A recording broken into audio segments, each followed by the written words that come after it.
यदि आपके घर में बार बार वही दुख दोहराया जा रहा है तो हो सकता है गलती आपकी नहीं हो। गरुड़ पुराण कहता है कि कुछ आत्माएं मरने के बाद भी चुप नहीं रहती, वे अपने ही वंश से हिसाब मांगती हैं। गरुड़ पुराण के अनुसार पितृदोष कोई अचानक आ जाने वाला दुर्भाग्य, टोना टोटका या किसी ग्रह की क्षणिक अशुभ स्थिति नहीं है, बल्कि यह मनुष्य और उसके पूर्वजों के बीच बने उस गहरे, सूक्ष्म और अदृश्य संबंध का परिणाम है जिसे शास्त्र पितृ ऋण कहते हैं। और इस ऋण की उपेक्षा, अस्वीकार या विस्मरण ही आगे चलकर पितृदोष के रूप में प्रकट होता है। गरुड़ पुराण यह स्पष्ट करता है कि मनुष्य का जन्म केवल एक जैविक घटना नहीं है, बल्कि यह कई जन्मों के कर्मों, पूर्वजों के योगदान और वंश परंपरा की निरंतरता का परिणाम है। इसलिए जब कोई व्यक्ति यह मान लेता है कि वह केवल अपने बल, बुद्धि और परिश्रम से सब कुछ प्राप्त कर रहा है और उसके पीछे माता पिता, दादा दादी, परदादा परदादी और अनगिनत पूर्वजों का कोई योगदान नहीं है, वहीं से अहंकार जन्म लेता है और यही अहंकार पितृदोष का मूल कारण बनता है। गरुड़ पुराण में कहा गया है कि हर मनुष्य 3 ऋण लेकर जन्म लेता है: देव ऋण, ऋषि ऋण और पितृ ऋण। देव ऋण पूजा उपासना से, ऋषि ऋण ज्ञान और सदाचार से और पितृ ऋण सेवा, स्मरण और श्राद्ध तर्पण से चुकाया जाता है। किंतु जब आधुनिक जीवन शैली, व्यवस्थितता, दिखावटी तर्कवाद या अर्धज्ञान के कारण मनुष्य पितृ ऋण को महत्वहीन समझने लगता है, तब वही ऋण दोष बनकर जीवन में बाधा उत्पन्न करता है। गरुड़ पुराण यह भी बताता है कि मृत्यु के बाद आत्मा तुरंत मुक्त नहीं हो जाती, बल्कि वह सूक्ष्म शरीर के साथ यमलोक की यात्रा करती है, जहां उसे अपने कर्मों का फल भोगना होता है। और इस यात्रा के दौरान उसे जीवित संतानों द्वारा किए गए पिंडदान, तर्पण और श्राद्ध से ही ऊर्जा, तृप्ति और शांति मिलती है। किंतु जब संतानें यह सोचकर इन कर्मों को नहीं करती कि हमें विश्वास नहीं, हम आधुनिक हैं, यह सब ढोंग है, या केवल सामाजिक दबाव में आधे अधूरे कर्म कर देती हैं, तब आत्मा पितृलोक में अधूरी, असंतुष्ट और व्याकुल अवस्था में रहती है और वही व्याकुलता वंश की ऊर्जा को प्रभावित करती है, जिसे हम सांसारिक जीवन में पितृदोष के लक्षणों के रूप में देखते हैं। गरुड़ पुराण में यह भी कहा गया है कि पितृदोष केवल मृत्यु के बाद किए जाने वाले कर्मों की कमी से नहीं बनता, बल्कि जीवन काल में माता पिता के प्रति किया गया व्यवहार भी उतना ही महत्वपूर्ण है। यदि कोई व्यक्ति अपने माता पिता से कठोर वचन बोलता है, उनकी भावनाओं को तुच्छ समझता है, उन्हें बोझ मानता है, वृद्धावस्था में उनकी सेवा से बचता है या उन्हें मानसिक कष्ट देता है, तो वह पितृ ऋण को कई गुना बढ़ा देता है। क्योंकि शास्त्रों के अनुसार माता पिता की पीड़ा केवल शरीर तक सीमित नहीं रहती, वह सूक्ष्म रूप से आत्मा में अंकित हो जाती है और मृत्यु के बाद भी उसका प्रभाव बना रहता है। उदाहरण के रूप में, यदि किसी परिवार में माता पिता ने अपने बच्चों को पढ़ाया, लिखाया, योग्य बनाया, अपने सुखों का त्याग किया, किंतु वही बच्चे बड़े होकर माता पिता को अकेला छोड़ देते हैं, उनसे मिलने तक नहीं आते, केवल औपचारिक फोन कॉल कर लेते हैं और मृत्यु के बाद यह कहकर श्राद्ध नहीं करते कि हमने जीवन में उनकी मदद कर दी, अब कुछ बाकी नहीं। तो गरुड़ पुराण के अनुसार ऐसे स्थिति में पितृदोष अत्यंत गहरा होता है, क्योंकि यहाँ केवल कर्मकांड की उपेक्षा नहीं बल्कि कृतज्ञता भी जुड़ी होती है।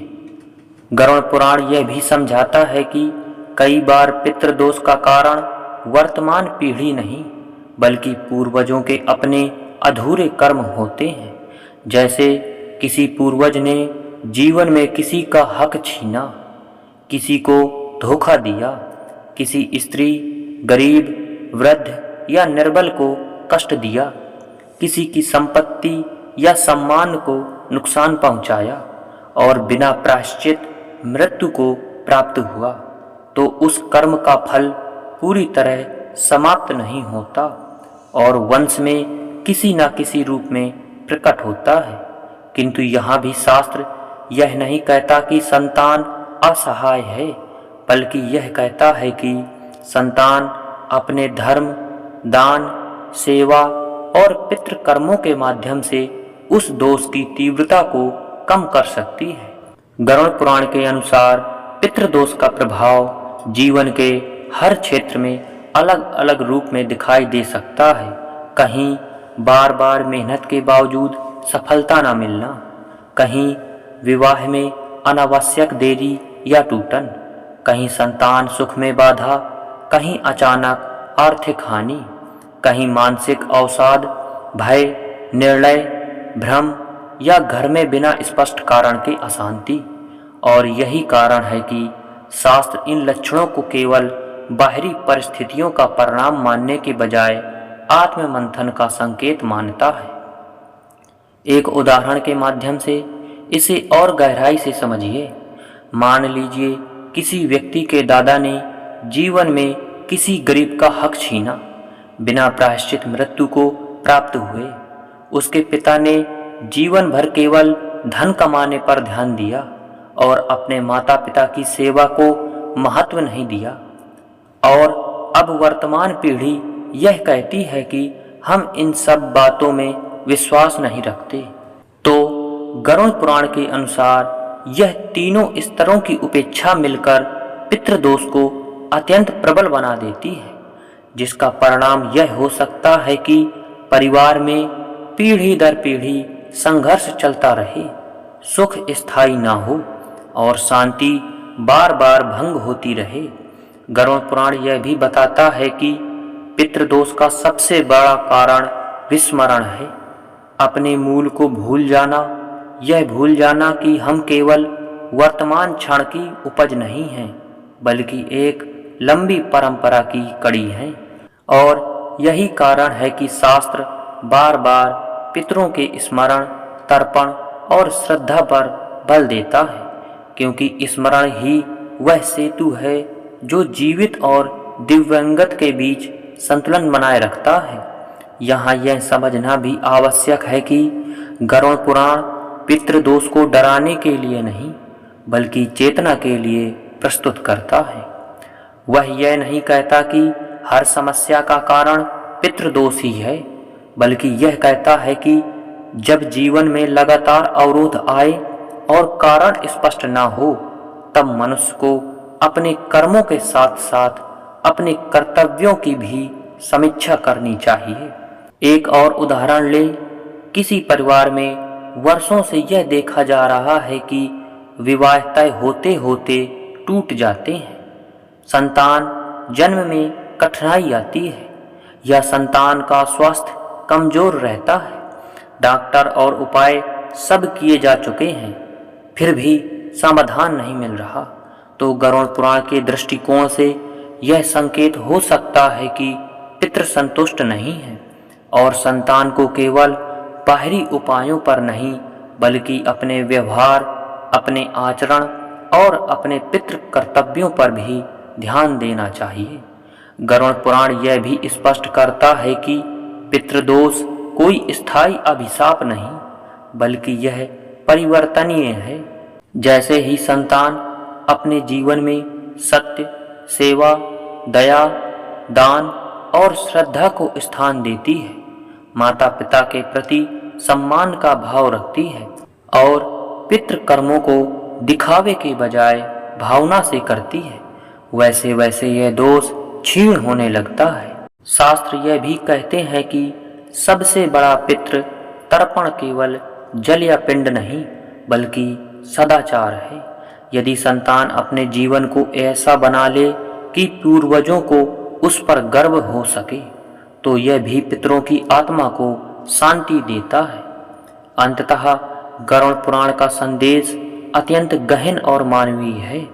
वह यह सिखाता है कि मनुष्य केवल आगे देखने वाला प्राणी न बने बल्कि पीछे भी देखे, अपने मूल को समझे, अपने माता पिता और पूर्वजों के त्याग को पहचाने और उनके प्रति कृतज्ञता को केवल शब्दों में नहीं बल्कि कर्मों में उतारे, क्योंकि जिस दिन यह संतुलन स्थापित हो जाता है उसी दिन पितृदोष जैसे शब्द अर्थहीन हो जाते हैं और पितर बाधा नहीं बल्कि जीवन की सबसे बड़ी सुरक्षा शक्ति बन जाते हैं।